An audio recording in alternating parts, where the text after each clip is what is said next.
E-Freelancing.com এর পক্ষ থেকে আজকে আমরা দেখব HTML সম্পর্কে। HTML এর ফুল ফর্ম হলো হাইপারটেক্সট মার্কআপ ল্যাঙ্গুয়েজ। এটি মূলত একটি মার্কআপ ল্যাঙ্গুয়েজ। HTML দিয়ে একটি ওয়েবসাইটের বেসিক স্ট্রাকচার রেডি করানো হয়।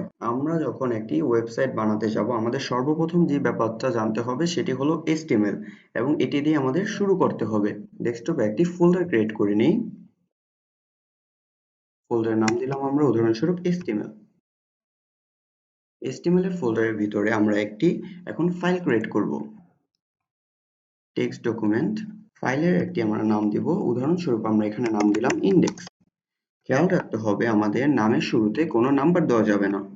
নাম্বার যদি দিতে হয় তাহলে নামের পরে আমাদের নাম্বার দিতে হবে এবং নামের মধ্যে কোনো গ্যাপ রাখা যাবে না।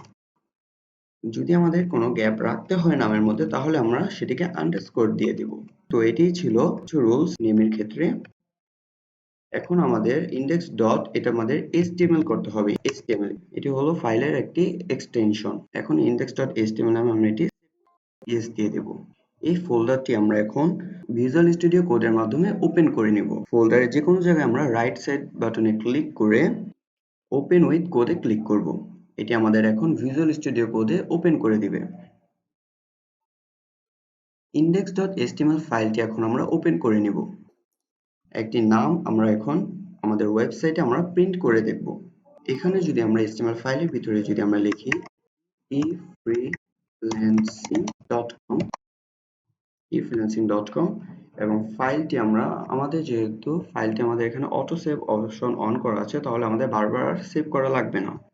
আমরা এখন গো লাইভে ক্লিক করব।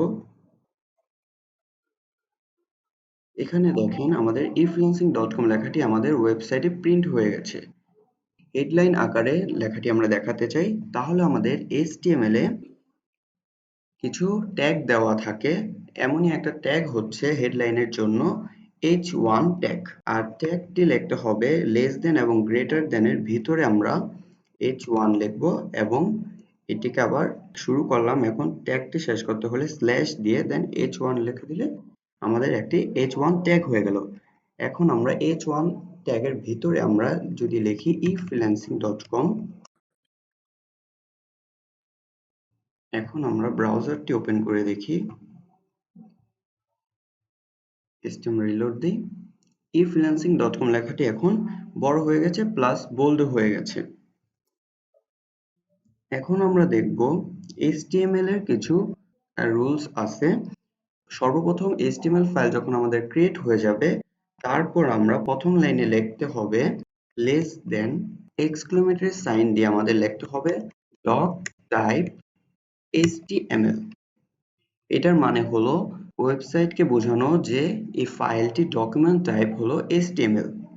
এখন আমরা সেকেন্ড লাইনে এখন আমাদের লিখতে হবে একটি ট্যাগ দিতে হবে, সেটি হলো HTML নামে একটি ট্যাগ। HTML tag. HTML ট্যাগটি দেওয়ার পর আমাদের HTML ট্যাগের ভিতরে আমাদের এখন লিখতে হবে আরেকটি ট্যাগ, সেটি হলো হেড। এবং HTML এর ভিতরে দুটি ট্যাগ হবে, একটি হলো হেড এবং আরেকটি হলো বডি। তো হেডের পর আমরা দেব বডি। বডি আমরা যদি ওয়েবসাইটে যাই আমাদের ওয়েবসাইটে এখানে লেখা 127.00 index.html। এখানে এটি হলো আমাদের টাইটেল। আমরা এখন টাইটেলে efreelancing.com কিভাবে লেখা যায় টাইটেলে সেটি আমরা দেখব। হেডের ভিতরে আমরা একটি ট্যাগ দিলাম, সেটি হলো টাইটেল। টাইটেল দেওয়ার পর আমরা টাইটেলের ভিতরে লিখে দিচ্ছি উদাহরণস্বরূপ efreelancing.com।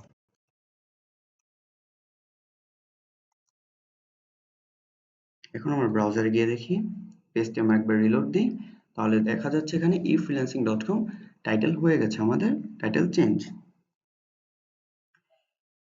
হেডের ভিতরে আমরা অলওয়েজ টাইটেল দিব।